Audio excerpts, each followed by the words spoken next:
There's a level of government where we make sure that people have got houses, water, roads, and quite interestingly, access to broadband.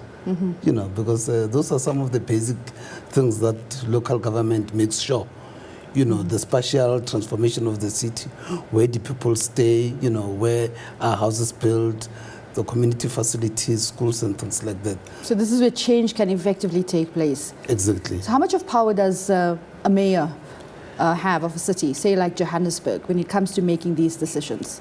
Well, you know, mayors are empowered by the Act, the Municipal Systems Act and the Municipal Structures Act, which gives mayors quite a lot of responsibility, not just power, but the responsibility. For example, I mean, a mayor of a big city like Joburg is responsible for both the operational budget and the capital budget. Capital budget meaning that component of the budget for infrastructure. The mayors are also responsible for tabling the IDP, which is Integrated Development Plan.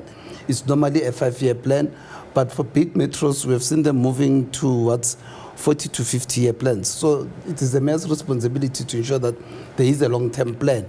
The mayor is also, you know, responsible for bringing innovation to the city, as we have seen in the city of Joburg with Rea Vaya buses, you know, broadband access and things like that. Those are some of the initiatives that the mayor does.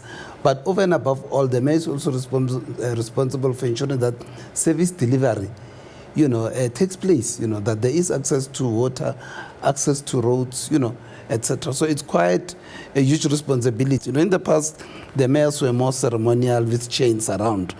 The new mayors in the country now, they no longer have chains because their duties is no longer ceremonial. But I suppose now they have to get their hands dirty. And the decisions they make, are they aligned to the party they represent? People elect the candidates through parties. But once a mayor is elected, he becomes the mayor of the entire population in the city. Look at it this way. Imagine New York City 9/11. After the incident, the mayor of New York City was practically the president of New York City because Mayor Kuliani had to roll his sleeves and get down to work. But the mayor doesn't do that alone. He works with this executive team of the mayoral committee who support the mayor, you know, in respect of various, you know, functions like infrastructure, health, housing, finance, and etc. But does he give oversight? Does the buck stop with the mayor? He gives oversight, but at the end of the day, the buck stops with the mayor, unfortunately. What sort of protocol does he have to follow when it comes to making these very important decisions? He works with the mayoral committee, that is other members who are is sort of his cabinet. Sure. So obviously he has to get their buy-in because he also depends on them to make sure that he succeeds, you know, on other areas. I mean, if you take, example, the mayor of Joburg, he's not only involved in the city, but in the continent. He's also involved in the Association of African Mayors. He's also involved also in the World Council of Mayors. Because, you know, the role that South Africa is playing now is no longer just inwardly focused, but we also play a very important role internationally.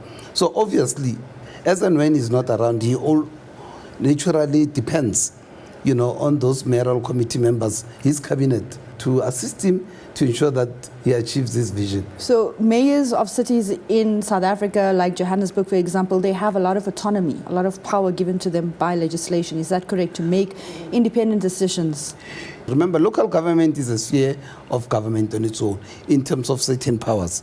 So they are able to make decisions, you know, without necessarily having to consult the other tiers of No. government. They are a sphere of government.